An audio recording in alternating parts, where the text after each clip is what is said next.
Nebula-class starships were a class of vessels used by the Federation Starfleet in the mid to late 24th century. Designed primarily for scientific and exploratory missions, the Nebula class saw itself carrying out patrol duties and transport assignments as well. When required, the Nebula class could perform combat duties as seen at Sector 001 and the Dominion War in the late 24th century. The Nebula class was a spin-off of the Galaxy class, and because of that they shared a lot of similar design elements, the saucer section being one example. There was, however, a significant difference between the Galaxy and the Nebula.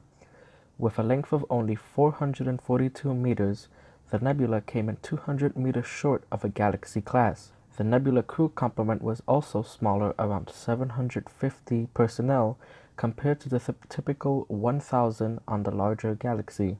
The secondary hull on the Nebula was also more rounded than that of the Galaxy, and there was no neck pylon. The saucer section was directly attached to the secondary hull, making it more compact. The warp nacelles, which were of similar design to those on the Galaxy, hung beside the engineering hull instead of being supported above as seen on Galaxy-class vessels.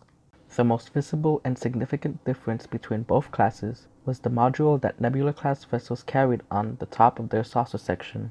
The module and attachments could be configured for a variety of missions, all ranging from scientific to combat specializations. Most often, though, the module carried sensor equipment. Since the module on top of the saucer could be modified for varied use, it did not look the same on all Nebula-class ships. The USS Phoenix, for example, had a module that rose high above the saucer and was oval in shape, while the USS Sutherland had a more triangular-shaped module. Like all vessels in service to Starfleet, the Nebula class was constantly upgraded and given refits. In 2368, the top speed for the class was stated as being warp 9.3, but by 2370 it had risen to warp 9.5. The standard weaponry seen on a typical Nebula-class ship consisted of 8 Type 10 phaser emitter arrays and 2 torpedo launchers. This does not include the additional launchers which the ship could carry while carrying a weapons module on top, which could increase its firepower for combat duties. The Nebula class was equipped with some of the most effective shields on any Starfleet vessel, as they could shrug off direct shots from a Cardassian warship. Even with its impressive weaponry and shielding, the Nebula did have a weakness, as no ship was perfect. Every 5.5 minutes, ships of the class would perform a high-energy sensor sweep. When one sweep ended, and before another sweep started, the shields on the ship had to be realigned.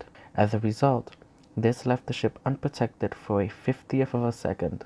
As a whole, the Nebula was designed primarily for exploration like their counterpart the Galaxy class, but they were much smaller and slightly less powerful. Serving on a Nebula, though, was regarded as a very nice and prestigious assignment.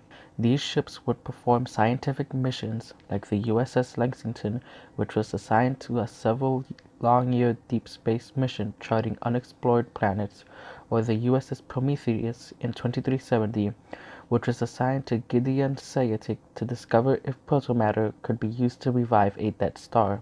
Nebula-class vessels also served as patrol ships that protected Federation borders. The 2360s saw the USS Monitor safeguarding the Romulan neutral zone, while the USS Phoenix served similarly along the demilitarized zone between the Federation and Cardassian Union. Various Nebula-class vessels served also in combat roles. At least one of these ships was destroyed at the Battle of Wolf 359 against the Borg, and several more took part several years later in the defense of Earth, once again from the Borg, at the Battle of Sector 001. Nebula-class vessels also took part in hostilities during the Dominion War. The USS Tacubra, which had an all-Vulcan crew, spent 6 months fighting non-stop, while the USS Sutherland was part of the Ninth Fleet that saw action in almost every major campaign of the war. Although created for exploration, the Nebula class proved through time as an adaptive ship which could tackle any situation, being able to switch easily from peaceful assignment to war-ready in no time. The Nebula class was a Federation workhorse and proved itself countless times in its service to Starfleet.